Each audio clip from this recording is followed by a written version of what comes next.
Hi BLM വേൾഡിലേക്ക് സ്വാഗതം. അപ്പോൾ ഇവിടെ ബൂക്കി, ലക്കി, മുത്തുമണി, ലൂണ, നമ്മുടെ മോട്ടു ബേബി എല്ലാവരും കൂടിയായിട്ടാണ് ഇപ്പോൾ ഞാൻ വീഡിയോ എടുക്കുന്നത്. കാരണം ഒരാൾ മിസ്സായ ബൂക്കി എവിടെ, ലൂണ എവിടെയെന്ന് ചോദിക്കാറുണ്ട്. എനിക്ക് തോന്നുന്നത് ഇപ്പോൾ ബൂക്കിയും ലൂണയാണ് അധികം രംഗപ്രവേശം ചെയ്യാത്തത്.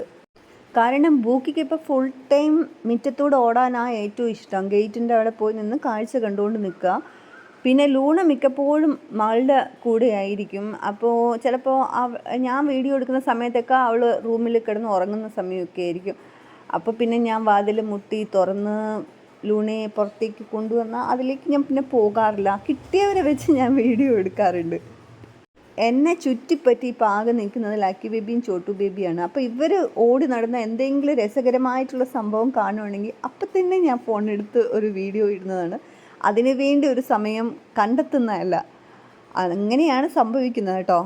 പിന്നെ മോട്ടു ബേബി ഇപ്പം നന്നായിട്ട് ആഹാരമൊക്കെ കഴിക്കാൻ തുടങ്ങി കേട്ടോ. അപ്പം ഞാൻ അവന് വേണ്ടി റോയൽ കനം പപ്പി സ്റ്റാർട്ടർ വാങ്ങിയിട്ടുണ്ടായിരുന്നു. അപ്പം വെള്ളത്തിൽ കുതിർത്ത് കൊടുക്കുമ്പോൾ നന്നായിട്ട് കഴിക്കാറുണ്ട്.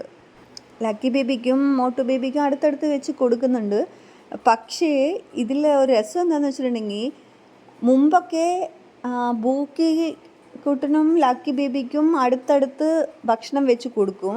അപ്പോൾ ലക്കി സ്വന്തം ഭക്ഷണം പെട്ടെന്ന് കഴിച്ച് തീർത്തിട്ട് ബൂക്കിയുടെ പാത്രത്തിൽ തലയിടാൻ പോകും. അപ്പോൾ തുടക്കത്തിലേക്ക് ബൂക്കി ഒന്നും മിണ്ടിയിട്ടില്ല. ബൂക്കി അങ്ങ് മാറിക്കളയും. പിന്നെ ലക്കി അത് കഴിക്കാൻ തുടങ്ങും. അതേസമയം കുറേയൊക്കെ ആയപ്പോൾ ബൂക്കി വെച്ച് ഞാൻ എന്തൊരു തിരുമണ്ടനാടാ, ഇവൻ എൻ്റെ അടുത്ത് കഴിക്കാൻ വരുമ്പോൾ ഞാൻ എന്തിനു മാറിക്കൊടുക്കണോ. അപ്പോൾ ലക്കി തലയിടാൻ വരുമ്പോഴത്തേക്കും ബൂക്കി അങ്ങ് ചീറി വരും. അങ്ങനെയായപ്പോൾ ലക്കിക്ക് പേടിയായി. പിന്നെ ലക്കി അടുത്തേക്ക് ചെല്ലാതെയായി. ഇപ്പോൾ ദാ മോട്ടു ബേബിക്കും ലക്കി ബേബിക്കും അടുത്തടുത്ത് ആഹാരം വെച്ച് കൊടുക്കും. ഞാൻ ഒരു ദിവസം അതിൻ്റെ വീഡിയോ ഇടുക. അപ്പോൾ മോട്ടു പെട്ടെന്ന് കഴിച്ച് കഴിഞ്ഞിട്ട് ലക്കിയുടെ പാത്രത്തിലേക്ക് തലയിടാൻ പോയപ്പോൾ ബൂക്കി ചേട്ടൻ എന്താണോ ചെയ്തത് അത് തന്നെ ഇപ്പോൾ ലക്കി ചെയ്യുന്നത്. അപ്പോൾ ലക്കിക്ക് ഇപ്പോൾ നല്ല ബോധം വന്നിട്ടുണ്ടാവും. ഇങ്ങനെയാണല്ലേ വേറൊരാളുടെ പാത്രത്തിൽ തലയിടാൻ പോകുമ്പോൾ അവർക്കുണ്ടാവുന്ന ഫീലിംഗ്. മുത്തുമണിയെ കാണുമ്പോൾ ലക്കി ബേബിക്ക് ഭയങ്കരമായ ഇളക്കമാണ്. മുത്തുമണിയുടെ വാലിൽ കയറി കടിക്കണം. അതാണ് ലക്കി ബേബിയുടെ ഉദ്ദേശം. അതേസമയം മോട്ടു ബേബി ഓടി വന്നിട്ട് ലക്കിയെ തടയുന്നുണ്ട് കേട്ടോ. വേണ്ട, മുത്തുമണി പാവമാണ്, മുത്തുമണി ചേച്ചി പാവമാണെന്ന് പറഞ്ഞിട്ട്. കാരണം മോട്ടുമായിട്ട് മുത്തുമണി ഇപ്പോൾ കുറച്ചൊക്കെ അടുത്ത് ഇടപഴകി വരുന്നുണ്ട്. മോട്ടുമായിട്ട് ഇടപഴകാൻ വേണ്ടി ഞാൻ ഫുള്ളായിട്ട് അങ്ങ് വിട്ടിരിക്കുക. പക്ഷേ ബൂക്കിയും ലക്കിയായിട്ട് ഇടപഴകാനൊക്കെ മുമ്പ് വിട്ടിട്ടുണ്ടായിരുന്നു. പക്ഷേ ഇവരുമായിട്ട് അങ്ങ് യോജിക്കുന്നില്ല. ഭയങ്കര കടിപിടി ആയതുകൊണ്ടാണ് ഞാൻ പിന്നെ അങ്ങ് സെപ്പറേറ്റ് ചെയ്തത്. അങ്ങനെ ലക്കി ബേബിയുടെയൊക്കെ കളിയൊക്കെ കണ്ടിട്ടേ ലൂണ ഭയങ്കര ഗൗരവത്തിലിരിക്കുകയാണ്. ഞാൻ ഇവിടെ എങ്ങും അല്ല, എൻ്റെ അടുത്തെങ്ങാനും ആരെങ്കിലും വന്നിട്ടുണ്ടെങ്കിൽ എന്ന് പറഞ്ഞിട്ടൊക്കെ മനസ്സിൽ പ്രതിജ്ഞ എടുത്തിരിക്കാൻ തോന്നുന്നു. ഭയങ്കര ഗൗരവത്തിലായിരിപ്പ്. മുത്തുമണിയുടെ നേരെ ലക്കി ബേബി ബഹളം വെച്ചുകൊണ്ടിരിക്കുമ്പോൾ ലൂണ ഇങ്ങനെ നോക്കുകയാണ്. നോക്കട്ടെ ഇവന് ഏതറ്റം വരെ പോകുന്നുള്ളത്, എന്നിട്ട് വേണം ഇടപെടാനെന്നുള്ള രീതിയിൽ. ബൂക്കിക്ക് ഇരുന്നാൽ ഇരിപ്പ് കിട്ടില്ല കേട്ടോ. ബൂക്കിക്ക് ഇപ്പോൾ എങ്ങനെയായാലും മതിൽ ചാടി പുറത്തേക്ക് പോകണം. അതാണ് ബൂക്കിയുടെ ഉദ്ദേശം. ഇപ്പം ഞാൻ അതുകൊണ്ട് ആമസോണിൽ നിന്ന് വലിയൊരു ലീഷ് വാങ്ങിയിട്ടുണ്ട് നീളത്തിന്. അതായത് മുറ്റം മുഴുവനും അവന് ഓടാം, എന്നാൽ മതിൽ ചാടാൻ പറ്റില്ല. കാരണം ഇപ്പോൾ രണ്ടാമത്തെ തവണയും കൂടി മതിൽ ചാടി. ഇപ്പം ഞാൻ കുറച്ച് പേരോടൊക്കെ അന്വേഷിച്ചപ്പോൾ ഈ നാടൻ ഡോഗിന് ഈ ഹൈ ജമ്പ് ലോങ് ജമ്പൊക്കെ ഭയങ്കര ഈസിയാണ്, ഒറ്റ ചാട്ടോട്. അതായത് ഞാനൊന്ന് കണ്ണ് ചിമ്മിയപ്പോഴത്തേക്കോ പിന്നെ ബൂക്കിയെ കാണാനില്ല. ആദ്യത്തെ തവണ മതിൽ ചാടിയപ്പോൾ ആ ഭാഗം കുറച്ച് തടസ്സം വെച്ചു, പിന്നെ അവിടേക്ക് ചാടാൻ പറ്റില്ല. അതേസമയം പിന്നെ വേറെ വഴി നോക്കിയിട്ട് അതിൽ കൂടെ കയറി ചാടിപ്പോയി. അത് കഴിഞ്ഞ് ഇപ്പോൾ അവിടെയും തടസ്സം വെച്ചപ്പോൾ വേറെ ചാടാൻ പറ്റുന്ന സ്ഥലം വീടിന് ചുറ്റും ഇങ്ങനെ ഓടി നടന്നുകൊണ്ടിരിക്കുക. നമ്മളിത് റെൻറ്റിന് താമസിക്കുന്ന വീടല്ലേ, അതുകൊണ്ട് ചുറ്റും അതിലങ്ങ് പൊക്കി കെട്ടുക എന്ന് പറയുന്നത് സാധ്യമാകുന്ന കാര്യമല്ല. ഇപ്പം നമ്മൾ ഈ വീടിന് കുറേ അപ്പുറത്തായിട്ടാണ് സ്ഥലം വാങ്ങിയിരിക്കുന്നത്. അപ്പോൾ വീട് പണിക്കൊക്കെ വേണ്ടിയാണ് ഇപ്പോൾ ഇവിടെ വന്ന് താമസിക്കുന്നത്. ഇപ്പോൾ മോട്ടു ബേബി വന്നപ്പോൾ ബൂക്കിക്കുട്ടൻ ഭയങ്കര കാർന്നോ ചമഞ്ഞാട്ടോ നടക്കുന്നത്. അധികം അങ്ങോട്ട് അടുക്കൊന്നുമില്ല, എന്നാൽ സ്നേഹമാണ് താനും.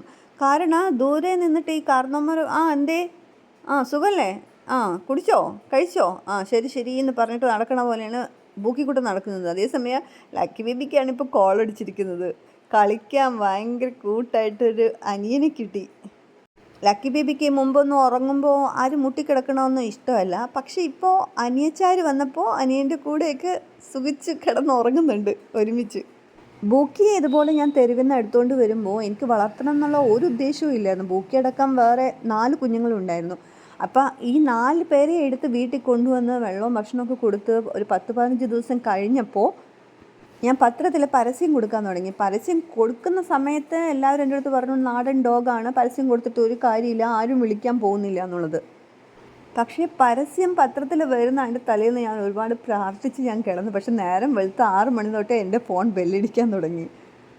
അപ്പോൾ വിളിക്കുന്നവരെല്ലാവരും മെയിൽ പപ്പി ഉണ്ടോ എന്നാണ് ചോദിക്കുന്നത്. അപ്പം ഞാൻ വിചാരിച്ചു ബൂക്കിയുടെ കാര്യം തൽക്കാലം പറയണ്ട, ബാക്കിയുള്ള ഫീമെയിൽ പപ്പീസ് പോയതിന് ശേഷം ബൂക്കിയുടെ കാര്യം പറയാമെന്ന് വിചാരിച്ചു. പക്ഷേ കൊടുത്തവർക്ക്, ആ 3 പപ്പീസിനെ കൊടുത്ത നല്ല വീട്, നല്ല മനുഷ്യർ, ഭയങ്കര സ്നേഹമുള്ള ആളുകളാണ്. പിന്നെ അതുപോലെ തന്നെ അവർക്ക് ഒരുപാട് സൗകര്യം, മുറ്റം ഓടിക്കളിക്കാനൊക്കെ ഉള്ള ഒരുപാട് സൗകര്യമുള്ള വീട്ടിലേക്കാണ് കൊടുത്തത്. ഞങ്ങൾ കൊണ്ടുപോയി കൊടുക്കുകയായിരുന്നു, കാരണം വീടും ആളുകളെയൊക്കെ കാണണം. അപ്പോൾ അങ്ങനെ അവരവിടെ സെറ്റായി. അതിനുശേഷം ബൂക്കി ഒറ്റയ്ക്കായി. അപ്പോൾ ബൂക്കിയെ പിന്നെ എടുത്ത് ഓമനിച്ച് താലോലിച്ച് അങ്ങനെ കൊണ്ട് നടന്നപ്പോഴത്തേക്കും പിന്നെ എനിക്ക് ബൂക്കിയെ കൊടുക്കാൻ തോന്നുന്നില്ല.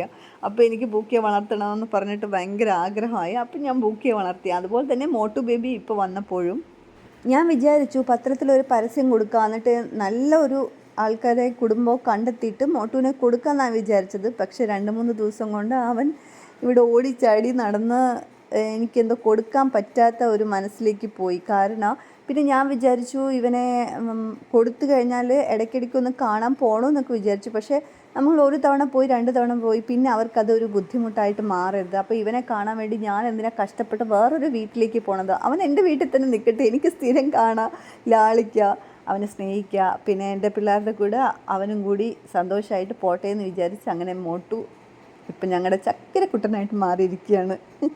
പ്രത്യേകിച്ച് ലക്കി ബേബിക്ക്.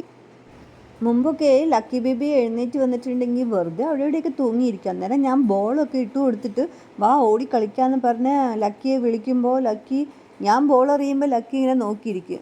ആ മമ്മ ബോൾ എറിഞ്ഞോ, എന്നാൽ പോയി മമ്മ എന്നെ പോയി എടുത്തിട്ട് വാ എന്നുള്ളൊരു ഭാവമായിരിക്കും ലക്കിക്കുള്ളത്. എന്നാലും അവൻ അനങ്ങൂല എന്നുള്ളൊരു ഭാവം. മോട്ടുവിന് ബൂക്കിക്കുട്ടനെ കാണുമ്പോൾ എവിടെയോ ഒരു അച്ഛനായിട്ടാണ് തോന്നുന്നു. അച്ഛാന്ന് പറഞ്ഞ് ചെല്ലുമ്പോഴേ ഒന്ന് പോടാ, നിൻ്റെ അച്ഛനാവാനുള്ള പ്രായമൊന്നും എനിക്കില്ല, ഞാൻ കുഞ്ഞാണെന്നും പറഞ്ഞിട്ടാണ് ബൂക്കി ഓടുന്നത്.